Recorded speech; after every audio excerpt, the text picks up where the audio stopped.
Hello, folks. Welcome to this Thanksgiving-themed episode of the Texan News Weekly Roundup podcast. Mackenzie Taylor is out, so it was just the guys here to provide your weekly vaccine of straight news reporting. Daniel Friend gave us an update on the allegations surrounding Attorney General Ken Paxton and a CPS reform bill that was filed ahead of the session next year.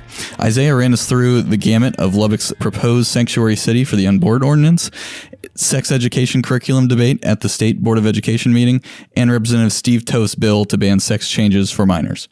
I discussed the now finalized Texas federal and state elections and previewed property taxes for the upcoming session. Thanks for joining us, and we'll catch you next time. Howdy, folks. This is Brad Johnson with the Texan News, and welcome to our weekly Roundup podcast. Today, I have with me Daniel Friend and Isaiah Mitchell. Mackenzie Taylor is off gallivanting across the continental U.S. right now. Why is it always gallivanting? I like that word. It's a fun word. You do. Yes, I do. And so we are running the show today. Guys, how you doing? I'm doing pretty great. Yeah. That wasn't very enthusiastic, I'm Isaiah. doing all right. I was thinking about the word gallivanting. Okay. Mm-hmm. Yeah. Any more deep thoughts with Isaiah there? Well, not today. We can move on to substantial stuff, but eventually we should discuss the verb to swashbuckle. Okay. We'll table that for now. Swashbuckling across the United States? Like that? That just seems a little bit weird. Anyways, how are you doing, Brad? Oh, I'm doing wonderfully. Cool. Yeah. That's great. I'm glad to hear it. I'll leave it right there. I should ask you that more often. Yes, you This should. is like the first time in like 3 months. And we are now bantering well beyond what we should be. We're getting dirty looks from Sarah across the table.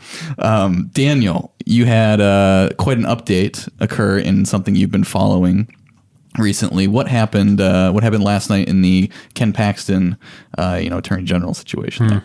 Yes. Well, so if you've been following Texas politics for the last month, you've probably heard about Attorney General Ken Paxton. And the allegations that have been brought forward against him of abuse of office and bribery. These accusations were raised by several senior officials in the office of the Attorney General back at the end of September, beginning of October. And since then, some more information has come out. A lot of people have been doing more research into this, trying to figure out what's going on within the Attorney General's office. What is this shroud of stuff going on that we really don't know with Ken Paxton and the allegations against him. And last week, the whistleblowers who raised these allegations against him, all of them have either been resigned, put on leave, or put on investigative leave, or been fired. And 4 of them last week filed a lawsuit under the Texas Whistleblower Act accusing Ken Paxton, the Attorney General's office, of retaliating for their blowing the whistle. And so within that lawsuit, it detailed a lot more information about the allegations of Paxton. And so, as we've reported before, a lot of these allegations have centered around Paxton's relationship with an Austin real estate developer, Nate Paul. Mm-hmm. And Nate Paul has been in a series of lawsuits with his business. One of them was with a charity called the Mitt Foundation. And that has kind of become a little bit more central to the whole case and what's going on. And so back last fall, the FBI raided Paul's business and his mansion. They had a search warrant. They went looking for whatever files related to whatever their investigation was. And since then, the whistleblower said that after that, in November of 2019, was when Ken Paxton began abusing his office in order to support Nate Paul. And Nate Paul had donated to Paxton's campaign in 2018. They have some other kind of personal relationship. The whistleblowers allege that throughout this year, Nate Paul and Ken Paxton have regularly just hung out with each other outside of Paxton's official office hours. Not something that's put on his official schedule. Not something that other people from the Attorney General's office necessarily go to. His security doesn't go with him to those meetings. But those have allegedly happened throughout this year. And throughout the year, the whistleblowers also allege that Ken Paxton has helped Nate Paul in several different ways. Now, one of the ones that had already been kind of known was an investigation that was requested by Nate Paul. And that kind of came to light last month through the Travis County District Attorney's Office. And according to the district attorney and also according to the whistleblowers in this lawsuit, back earlier this year in like May or June, Ken Paxton met with officials from the Travis County District Attorney's Office to discuss the possibility of starting an investigation into the FBI and other law enforcement officials that were involved in the FBI raid last year. And so the FBI raid of Paul's house. Yes. Okay. Correct. And so Nate Paul, Ken Paxton allegedly wanted this investigation into these officials. And so Paxton was, according to the district attorney, according to the whistleblowers, he was there kind of pushing for this investigation to happen at the Travis County District Attorney's Office. So they start that process at the Travis County District Attorney's Office. The Travis County DA does not have the resources to conduct the investigation that is as widespread or far-reaching as Nate Paul's claims were made. And so the Travis County District Attorney's Office then refers the investigation to the Office of the Attorney General. They said that they might, in some cases, they would have referred this to the Texas Department of Public Safety, the Texas Rangers, other investigative entities like that. But since there were people in those offices who were being accused in the investigation, they thought it was more appropriate to refer it to the Attorney General's office. And so they did that. And then, Ken Paxton came out with a statement last month, basically suggesting that he did not have any role in starting the investigation, but rather that it was just referred to his office and it was just a natural order of steps, a very procedural thing, nothing unusual about it. Mm-hmm. But the whistleblowers and the district attorney kind of say otherwise. So that was one of the things, that investigation. And then there's some more details about hiring an outside counsel to kind of conduct the investigation on the behalf of the Attorney General's office. But I'll spare you the details on that for now. There were 3 other areas outside of the investigation where the whistleblowers alleged that Ken Paxton was kind of using his office to benefit Nate Paul. So 2 of those things are kind of common things that the Attorney General's office does. They do a lot of letters and responses to open records requests. So, I think, within our office, we submit open records requests to other agencies, government entities, asking for records that, might be private and that should be public. And so that we're requesting that. And so anybody can do that. And then if the government entity, if a city attorney says, well, I don't know if we should technically be allowed to release this, they can bring that opinion to the Attorney General's office. And then they make a ruling on, Right. what can be withheld, if anything. Correct. Maybe the whole thing and whatnot, right? Right.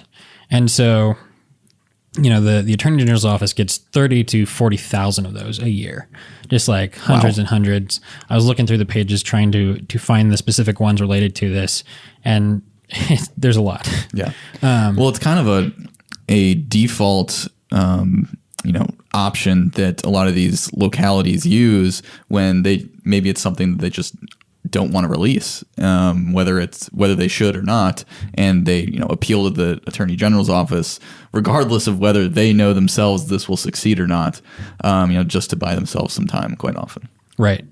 And so Nate Paul, in trying to have his investigation, have his attorneys look into this FBI raid and the other opponents that were involved in it, the opponents at the Mitt Foundation in that lawsuit, they submit open records requests. So lawyers can do this, not just journalists, but reporters. Anybody can, I think, submit an open records request. Yep. And so they submitted several of these requests, and the whistleblowers say that Paxton rarely ever pays any attention to these requests. There's 40,000 a year.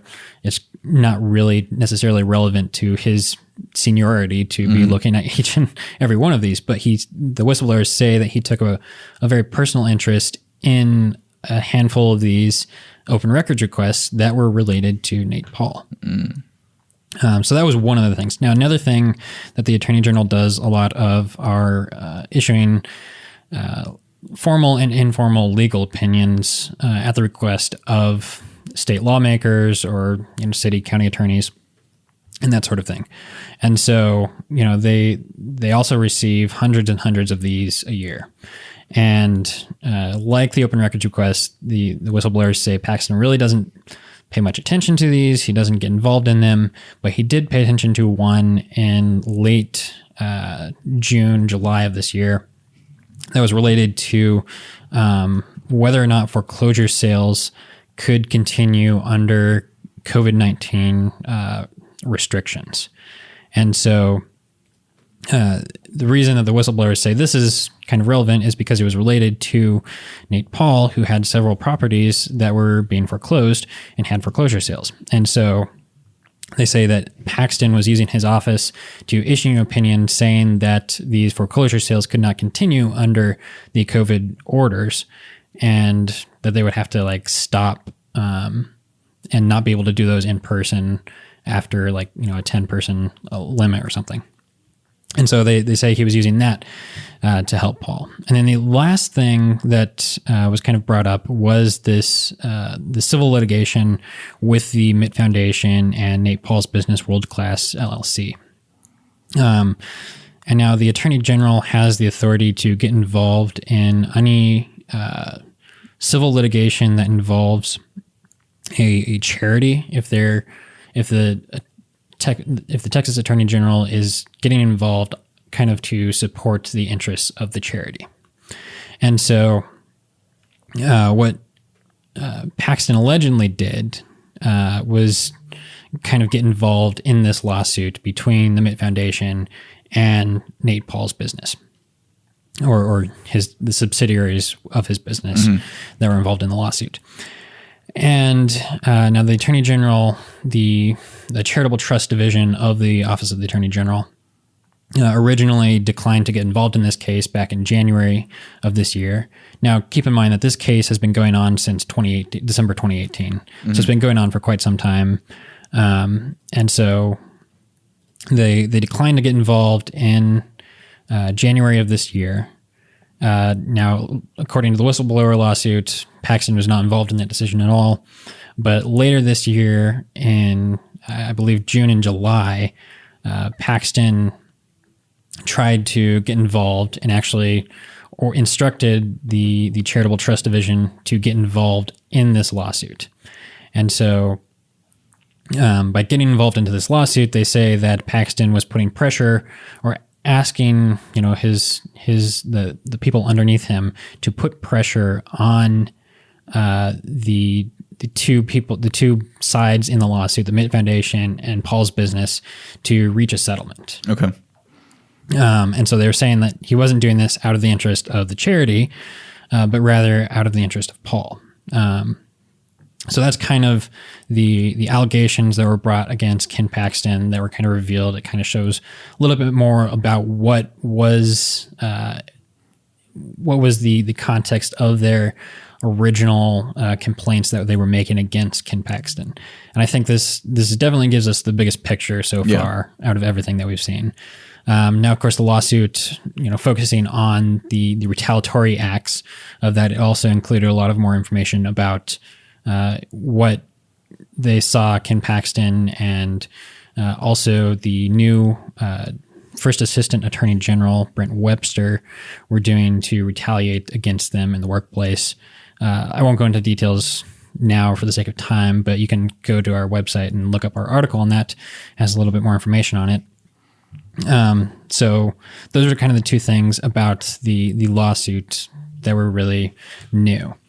Now, since then, Paxton has also come out with a statement saying that he's looked into the allegations that were made against them, and he said, essentially, he said that they were all very, false, misleading, and denying. Said something about instead of taking this through the proper channels, being internal channels, taking it to, quote, the media and letting it play out in the public square. He criticized the whistleblowers for that as well. Yes, yeah, and he said that their allegations are overblown, based upon assumptions, and to a large degree misrepresent the facts. And he also said that given these circumstances, we will be fully prepared to address these allegations through the judicial system if necessary. So that's what Paxton reportedly issued this statement on Tuesday morning.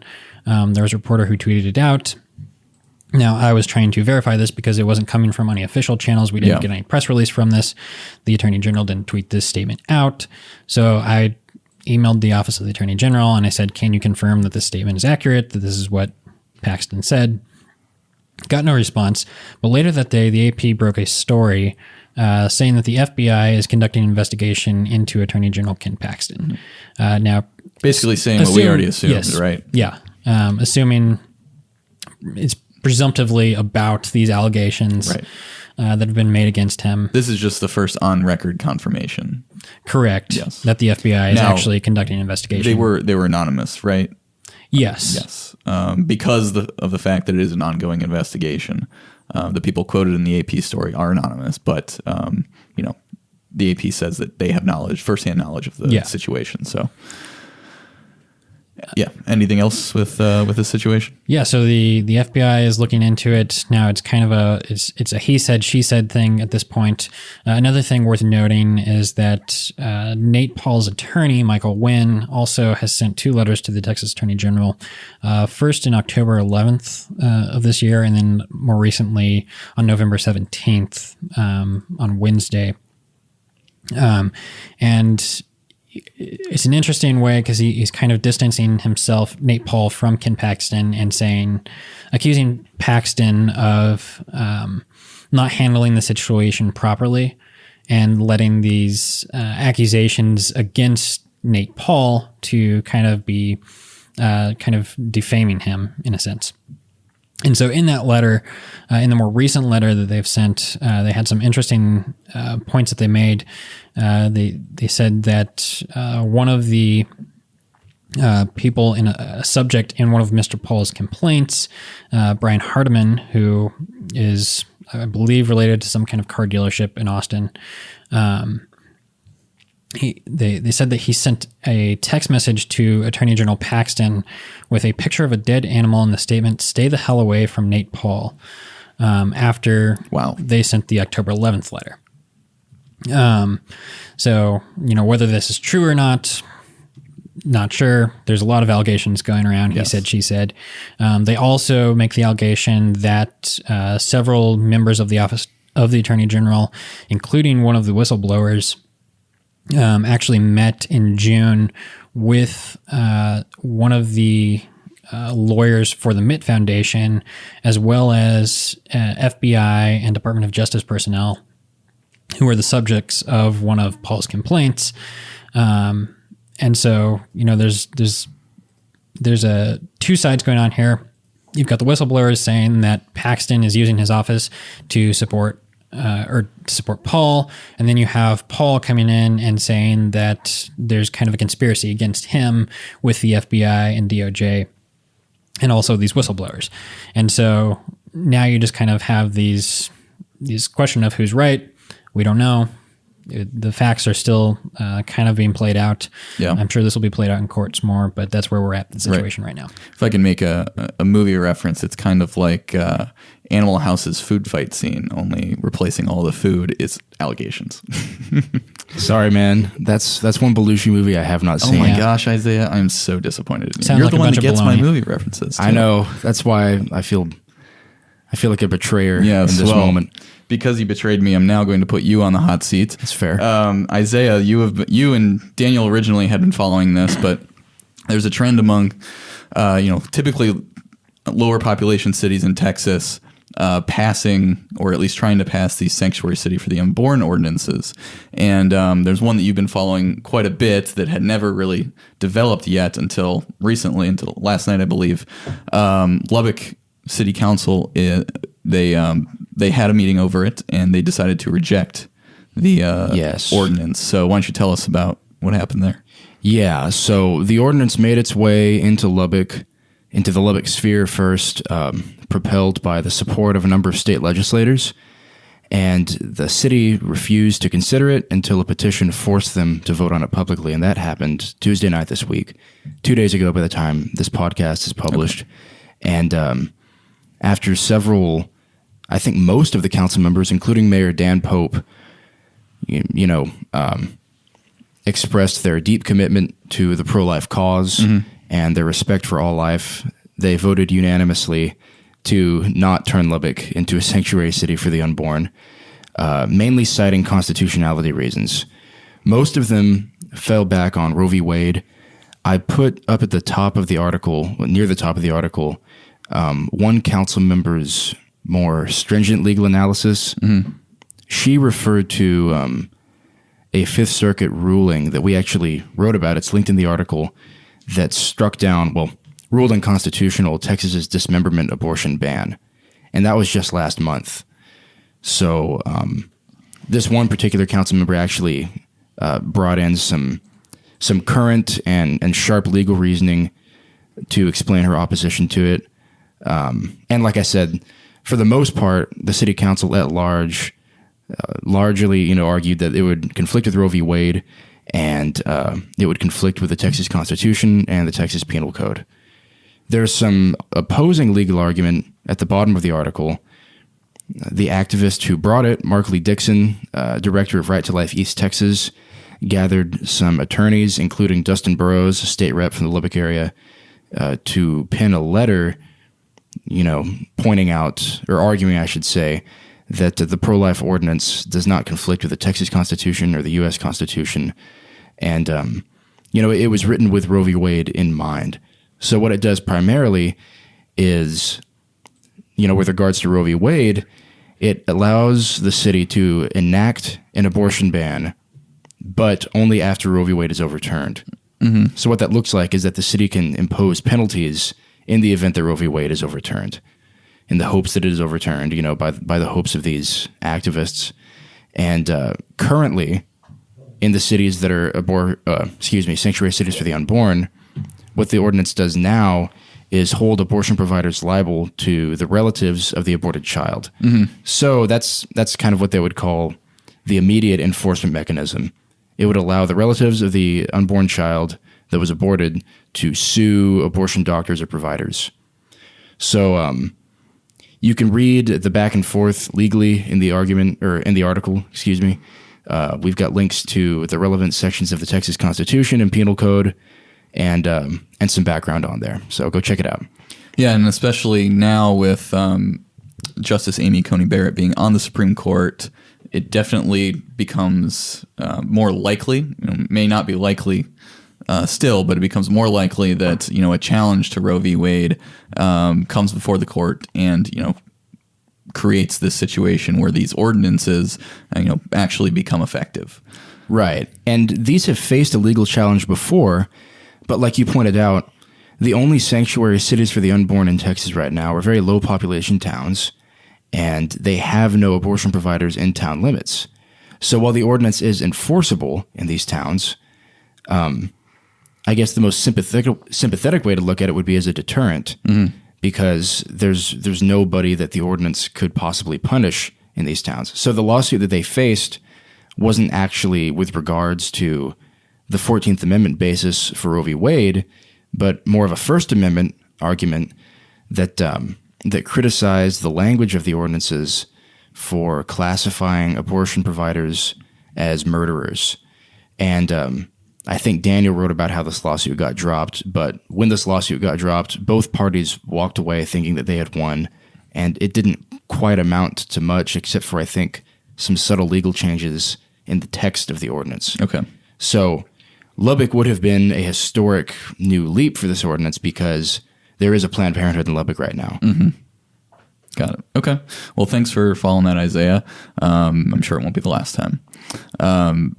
This week we saw the last of the concessions for the final, openly contested races, or races that had yet to be decided in Texas, mainly for the state and federal legislatures.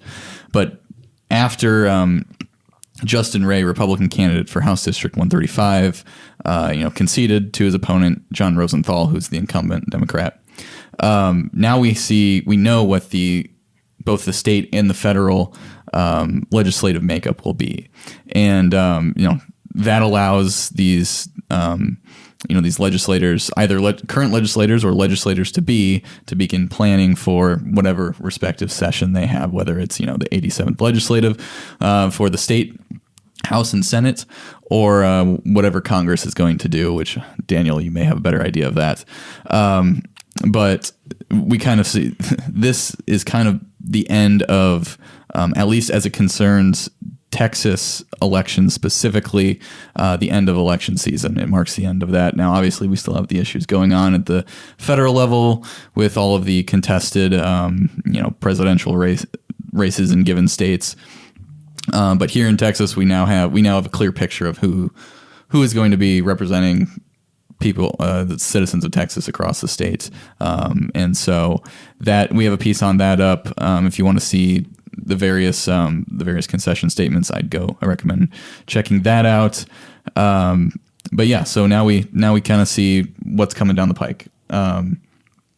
Isaiah, I'm coming back to you. You have been following something going on at the State Board of Education the last couple days. It has been a 2-day hearing, basically. It's going to stretch even longer. Stretch longer than that? Yeah. Okay. Why don't you tell us, what you've been watching, anything notable you've seen there? Right. So the State Board of Education is having its meeting right now, both as we speak and as you all listen, because it lasts that long. And as we speak right now, in the land of yesterday for y'all, if you can follow that, they still have not voted on the part of the TEKS that has gotten all the headlines, which is health, and the relevant part of that is sex ed. The TEKS, if y'all don't know, stands for Texas Essential Knowledge and Skills, and it is a fancy acronym that essentially refers to the curriculum that the state writes for public schools to teach. They haven't revisited the health TEKS for sex ed since the 90s. It's been a while, and they've already had one first reading meeting on this back in September, I believe, and we wrote a piece on it. And they elected at that time, the state board, to not include a lot of the demanded new language that many of the testifiers were calling for, which mainly would include terms of LGBTQ inclusion, the language of consent, and for some of the testifiers, though not as numerous, language on procuring abortions and information about abortions. And so the State Board of Education at this initial reading decided to not put this into the curriculum. And we're kind of having the same go around again, but the difference now is that their official meeting is this week and they're going to vote on it. Good. So it was on the State Board of Education's agenda on the first day of their meeting to vote on the health TEKS. And then it ran long, so they had to push it to Wednesday, which is the day that we're recording. And as we record, they're still talking about it. By the time this podcast is published, there should be a vote out, hopefully. But hopefully there'll be a vote out. These things tend to drag on and on and on and on. Yeah, so. and they have good reason for it because, Kevin Ellis, the head of the board, understands, as he mentioned, that there are a lot of people watching this online. They've been kind of hanging on the edge of their seats. And for all these hours of testimony to boil down to some 10-minute discussion briefined by the fact that all these board members are just wanting to go home, that wouldn't be fair to the topic that has garnered the most attention. So they're pushing it back to allow for more discussion on the topic. I don't think that they're going to accept these new TEK changes just because they didn't at the first meeting. Mm-hmm. But we'll see. Yeah. Something else to keep in mind with this for added context is that this is the State Board of Education without the new elected member. I think it's just one that won election 2 weeks ago, whenever that was.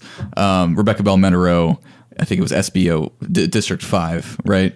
And she's a Democrat, and we've written about her before. I think it'd be safe to assume that she would be supportive of these changes. Maybe not all of them writ large, but at least, the basic sentiment behind them. And so this vote is taking place before she takes office. Right. And, maybe the result of this policy may change come next year when they undoubtedly vote on this again or something similar. So that's added context to it. Daniel, I'm coming over to you. You got a piece in the works on a CPS legislation, which is particularly relevant for you because of all the CPS related stories you have covered. Which surprisingly this year has been very few. Yes. I mean, it was a big deal back last year. It was actually the first story that I wrote about in June of 2019. Yeah. It's 2020.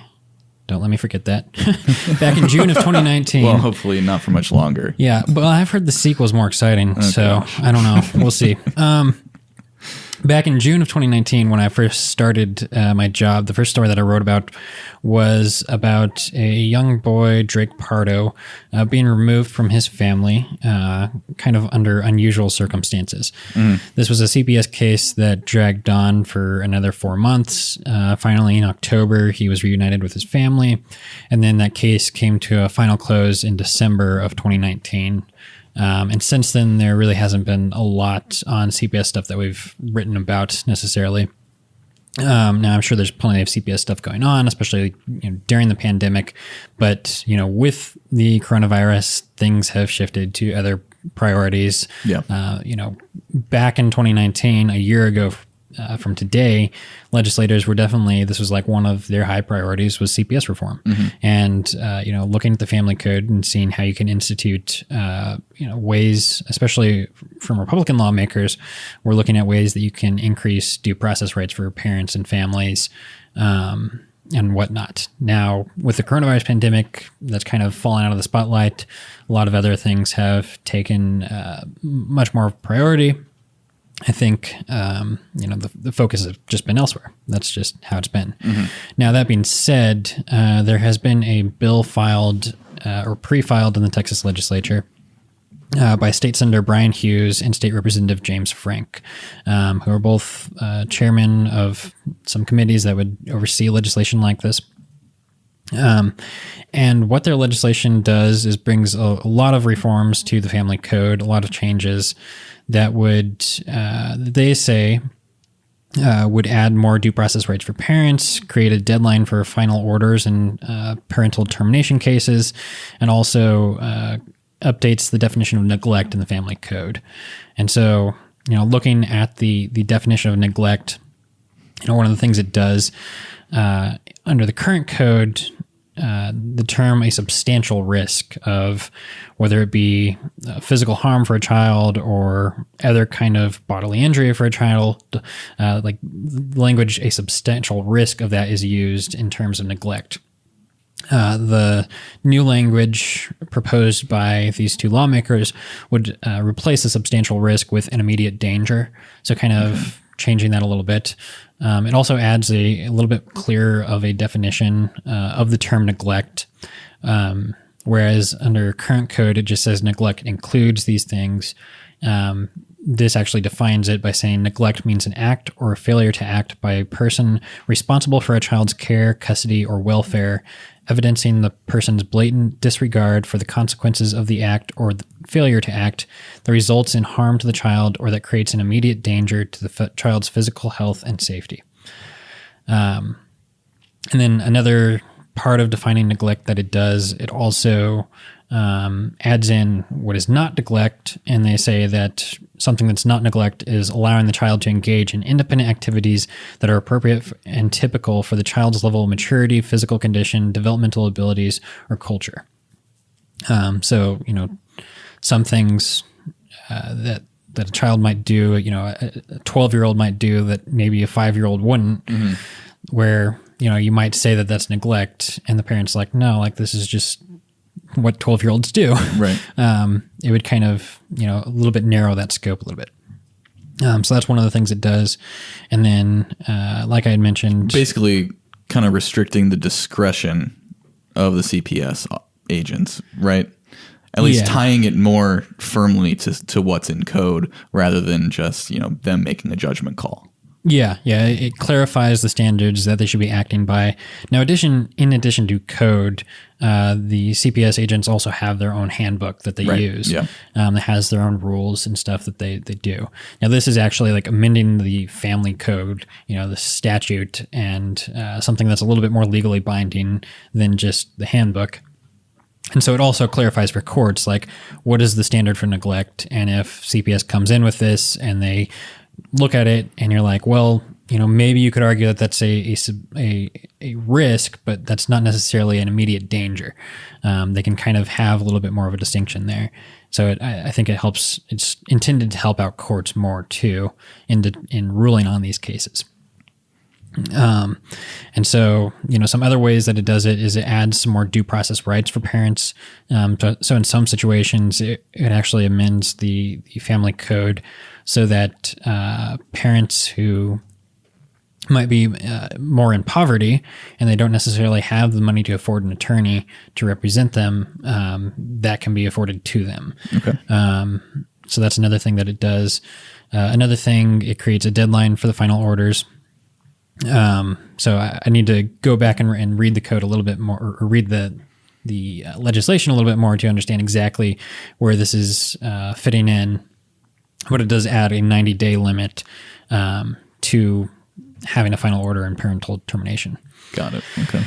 So that kind of gives the courts a deadline that they have to work by that's a little bit tighter, rather than just continuing to postpone this, and the family is wondering, like, well, when are we going to actually have a ruling on whether or not our kid is going to come home? Right. Whether or not we're still going to be the guardian of our child. So it adds that in.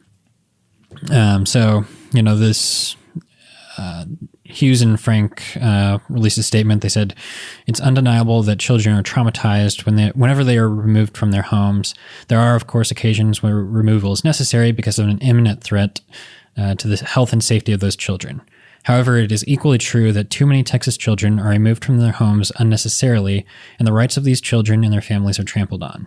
This harm stays with these families forever. Our legislation will clarify standards for the Department of Family and Protective Services caseworkers, protect the due process rights for parents, and ensure families here in Texas remain united when possible. So that's legislation that they've introduced. Now, of course, there's hundreds and hundreds of bills that have been already pre-filed. Right. And I think that you looked at another one of those, right? Yeah. Before we move on to that, though, the only question I have for you is, back when this was a priority, and obviously you were following it extensively, how much appetite was there among legislators to address this? Obviously, we see two legislators filing this bill. But back then, how much have you seen? I mean, it's hard to gauge, especially when you were when I was coming in new to Texas, new to the Texas legislature, learning the members and whatnot. But I do remember that there were, several dozen legislators who signed on to briefs supporting the Pardo family. Okay. So, most of these were Republicans, but there were several Democrats who are also looking for reforms to the system. There's obviously a lot of talk about criminal justice reform, or more broadly in not just Texas, but the country. A lot of those are coming from the left, from Democrats who see low-income communities in urban cities, or even out along the border, where they want some criminal justice reform. And this definitely ties into that as well, wanting to protect the rights of families who might just not necessarily be the American dream family with a white picket fence, but they have problems that they're struggling with, and they want to, still have a family. And so both Republicans and Democrats are looking at ways to succeed in reforming the system so that there's a way. I'm sure that there will be some legislation that passes for sure. Now, whether it'll be this or something else, we don't know. Yeah. Got it. Okay. Well, thanks, Daniel. To now transition to myself, which is might be a breach of decorum. Another issue that will absolutely be a topic this coming session is, once again, property taxes. That is not going away at all, despite the Super Bowl session that was had in 2019. there's been so much talk on what may come down the pike for this. There's various not quite proposals, but suggestions that have kind of materialized. And there's one thing for sure that, you know, property taxes in Texas are still among the highest in the country. And there's plenty of room for reform and relief. And so last session, of course, the legislature they reduced the percent increase limits down to 2.5% for ISDs and 3.5% for cities and counties. That was certainly something. And, you know, part of the way they did that and part of that effort was injecting this kind of property tax buy down of especially school districts' portion of school finance that they have to contribute, and therefore buying down those taxpayers' bills. And it was a $5.1 billion. But coming into the next session, there have been various proposals or suggestions itself back in literally right after they signed this legislation. They said, you know, the next step is appraisals. And will we see any effort to reform and fix the appraisal system? And, you know, Texas is a very in-demand state to live in, especially, you know, in the bigger cities and the suburbs they're in. And so as demand increases, the value of these properties will increase as well, and it has quite a bit. And the other thing, especially though, is that these appraisal increases are not necessarily increasing proportionally to the taxpayer's ability to pay, and that has been a big concern by many legislators. One thing that stuck out to me when I was looking through those hundreds of bills filed, you know, in the last week, the State Rep James White has a bill. I think I might have discussed this last week on the podcast, but it would limit appraisal increases for homesteads from 10% is the current limit for a homestead, and that would limit it down to 2.5%. And so a pretty substantial decrease. Now it would still be able to increase, which you know, is of course going to happen. But this would seriously shrink the ability for appraisal districts to increase values of property, and thus reducing or at least restricting the growth of property tax bills from year to year.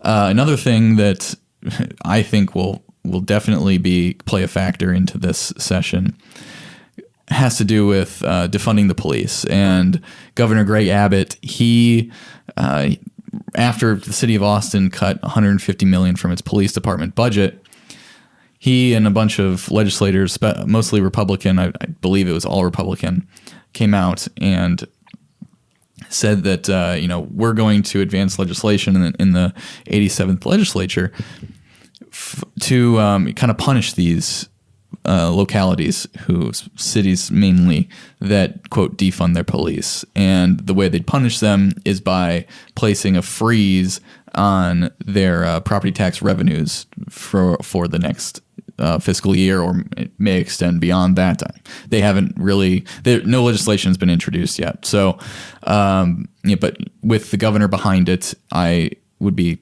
hard pressed to believe that it's just kind of disappear from the legislative consciousness. One more thing that I think will also play a role, or could play a role, is you know, this disaster loophole. And I've written about this extensively since we first discovered it in April. Within the disaster code, there is a provision passed through SB 2 that allows taxing entities. Actually, it's in SB 2. It's not in the emergency code, but it's related to that. It allows taxing entities, whether it's cities, it's limited to cities or counties, to increase their property tax collection up to 8%, which was the old threshold, in the same fiscal year that in which a disaster was declared. And so obviously Greg Abbott, he issued a statewide disaster, and so that applies everywhere. Right. Now, there's been some pushback from legislators, specifically Paul Bettencourt and Dustin Burrows. Paul Bettencourt in the Senate, Dustin Burrows in the state house. They were the two main movers of the property tax legislation last time around. And they have stressed, and Attorney General Ken Paxton has weighed in on this, so is Governor Greg Abbott, that the loophole applies only to physical damage. And to be clear, the provision was instituted with the intention of something like Hurricane Harvey, physical damage to a property, to an area. What we've seen with coronavirus is more economic damage, and specifically, the ability for property tax payers to pay their bills, because how many people have either been furloughed significantly throughout this, or lost their jobs entirely because of the state shutdown, the state and local shutdown orders. So I could see something coming down the pike with that. Nothing. Representative Burrows and Senator Bettencourt didn't really indicate any specific legislation, but they mentioned that an option that could be explored is requiring a proportional decrease in a locality's tax rate the following year after they implement the the disaster loophole rate above the new voter approval limits. So those are a couple things that I'm looking forward to following.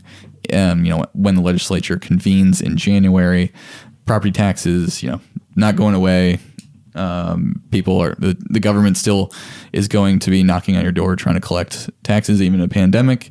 And in many cases, especially in more Democrat-held cities and counties, they are increasing it substantially back to the levels before SB 2. So we'll keep an eye on that, and we'll see where it goes. So Isaiah, for the last topic of the day, you have been you're writing a piece, or you wrote a piece last week on Representative Steve Toth's bill concerning sex changes. Yeah, you want to tell us about that? You missed out on an opportunity for a smooth transition between me and Daniel, because his bill, House Bill 68, which he pre-filed, would have been the section of the Texas Family Code that defines child abuse to include procedures that are involved in sex transitions. So mainly that's the removal of healthy tissue like mastectomies, the prescription of puberty-blocking hormones, and other kinds of sterilization surgeries, and surgeries to change the genitals to conform to what the opposite counterparts look like. It's very extensive. I encourage you to go look at the text of the bill, and you'll expand your vocabulary. But Toth actually said that the younger case that you mentioned, Daniel, inspired his bill. In his words, he said, "I was mortified to know that you could take a 7-year-old and put him on hormone-blocking drugs. I was horrified to know or to think that a judge would allow this. It's ridiculous in my mind that the legislature even has to give guidance or create a law to protect a 7-year-old from a parent that's trying to transition a 7-year-old. I mean, that's ridiculous." So, for those of y'all who don't know, not holding back words there, not at all. No. He was very impassioned. In the case of this child, his mother contended that he identified as a girl and pressed for transition procedures. The father disagreed and said that he acted as a normal boy around him. The mother emphasized that she was not seeking a medical transition, right? And that's what Toth's bill would actually, that's when it would kick in, if it were to become law, because it doesn't apply to psychological affirmation therapy or things that don't alter the body. But anyway, in support, he said that he believes most children believed to have gender dysphoria decide to not commit to these kinds of transitions and surgeries and procedures by the time they reach adulthood. And he also said that he plans to call a number of people who received these treatments in childhood and regretted them to testify before the legislature. Okay. Well, we'll keep an eye on that. That will absolutely be a a watch topic come, January 12th, whenever the legislature convenes. So thanks, Isaiah. Now we'll move on to our fun topic. Now this is a fun topic, at least in my opinion, unlike that quote unquote fun topic that Mackenzie had us do a couple weeks ago. Gentlemen, let's discuss taxes. So, Thanksgiving is coming up. For our listeners, just heads up, we will be off next week, not having a podcast. And so right now we're going to talk about Thanksgiving and what we like about it. It's my favorite holiday. I know, Mackenzie loves Christmas and just frankly will not stop talking about it. On my podcast, we are going to talk Thanksgiving. So guys, what are your favorite, whether it's food, traditions, just really hanging around watching the Cowboys lose to whoever they play. It's all right. The Detroit Lions do the same thing every Thanksgiving. So I really wish there was Thanksgiving music. Okay. Dude. Because everybody Halloween comes along. No, more like October comes along and everybody starts playing Christmas music. Mm-hmm. It's like there needs to be something to make Thanksgiving a little bit more prominent. Yes, I agree. I think there is a tiny amount of Thanksgiving music in that cat. Like, I'm mainly thinking of the Charlie Brown Thanksgiving album. Not quite as good as the Christmas album, in my opinion, but still masterful by Vince Guaraldi. And I can't think of anything else that's Thanksgiving-y. There's not like a unified sound or tone to it. Whereas like the radio comes on, if it's Christmas music or not. Yeah. Yeah, absolutely. It's the same way that something is a Christmas movie, except Die Hard maybe, but I'm not going to go there. Don't open that can of worms. Yeah. Let me pose this question to you guys. When you go to get food on Thanksgiving, are you someone who has to carefully separate each of the food items, or do you just pile it on like the agent of chaos you are? Well, through childhood, my mom every year would see me get in line as close to the front as I could get. And naturally, then she would sink her talons into my arm and demand that I would get to the back of the line and not pile my plate so high. So, if I just had my way, I would pile everything possible that the plate could physically hold. But, in childhood, that wasn't allowed. So I had to be very polite in my portions and just go back to the line like Is it 5 allowed times. now? Say what? Is it allowed now? I'll have to test it out. Yeah, let us know how it goes. Parents have a way of just kind of reverting back to the way that they would treat you as a child whenever you're in the house again, and children, I think, we offspring have a way of just kind of going with that flow, even with, I know that like on certain subjects I do anyway, we'll see. I don't know. It's like in the moment, my instincts just kick in and all of a sudden I'm 12 again. And I'm like, dang, yeah, I got to get to the back of the line. Got to stop like taking both turkey legs this time. You mentioned favorite traditions. My dad and my Uncle Brad have a competition every year with turkey and also usually one other kind of meat. So often we'll always have 2 turkeys and maybe 2 racks of ribs or, he'll bring a chicken or something. Mm-hmm. So it's a competition that's good for everybody, really. The winner isn't decided very officially, but nonetheless, we get 2 turkeys every year. It's pretty sweet. That's fun. And the winner gets bragging rights. Essentially, yeah. And it's always pretty contested. Yeah. So I don't know how official any of these results really are, but I take my time when I choose. Okay, fair. Daniel, any traditions? To answer your question about the plate. Oh yes, that's right. Yeah. That's the important question here. The most important one. I think that there's a golden mean. I think like you don't have to mix all your food together, but you don't have to be like so frightened that your green beans are touching the sweet potatoes. Like that's okay. Okay. But they should be like, still generally kept separate. But like if they're touching, that's not a big deal. I don't know about with those 2 particular items though, because green beans are just swimming in that juice, which I don't want to touch anything other than green beans. Like that would taint the sweet potatoes or God forbid the rolls. Like if that could soak into the roll flesh, that would suck, dude. Green bean juice and anything but the green beans. But overall, I take your point. Okay. What are your thoughts on that, Brad? Oh, I pile it on there. Yeah. Including the sweet potatoes? That doesn't surprise Well, me. I hate sweet potatoes, and you know that. So That's why I'm asking. Yeah. No. Yeah. This No. also What doesn't is my surprise me. plate favorite on food, then? Thanksgiving is a strict no sweet potatoes zone. That's sad. That is No, depressing. it's glorious because you know what's better than sweet potatoes? Mashed potatoes, and I put a friggin' mountain on my plate of those things. So, Okay, mashed potatoes are great, but sweet potatoes are, I mean, I don't know if I have a strong opinion about which one is better, but it doesn't surprise me at all that you hold to this extremely controversial opinion about such a well-loved item. So when we had our staff Thanksgiving meal last year, and I Yeah. brought the sweet potatoes. I didn't eat a dang one. Wow. Not one potato. Sorry, Daniel. Dang. I am not very picky about most things, but sweet potatoes is something that I will not touch. Dang, dude. Well, I think they're you're pretty lost. good. Now, are you guys, quickly before we end, are you guys white meat or dark meat? Dark. Yeah, dark. It's just juicier. Yeah. Yeah. Well, we are in agreement on that, so I think we All should three end of it us, there. huh? Yeah. Yeah. Okay. I don't like if it's just white dried out meat, like what's the point? Yeah. I don't get it. Mac probably appreciates the bland flavorlessness of white meat. I think if she were here, she'd be the one defending I it. really hope she listens and hears that and then texts us in an angry rage. No, if Whoa. she does listen to that and hear it, she should tweet it out. Okay. Let's see if she doesn't. Put that to the test. All right. Well, folks, thank you for joining us, and we'll catch you whenever we convene again. Thank you all so much for listening. If you've been enjoying our podcast, it would be awesome if you would review us on iTunes.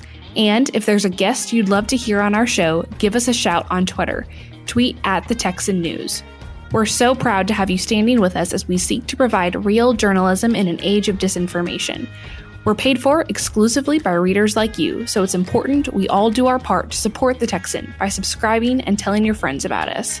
God bless you, and God bless Texas.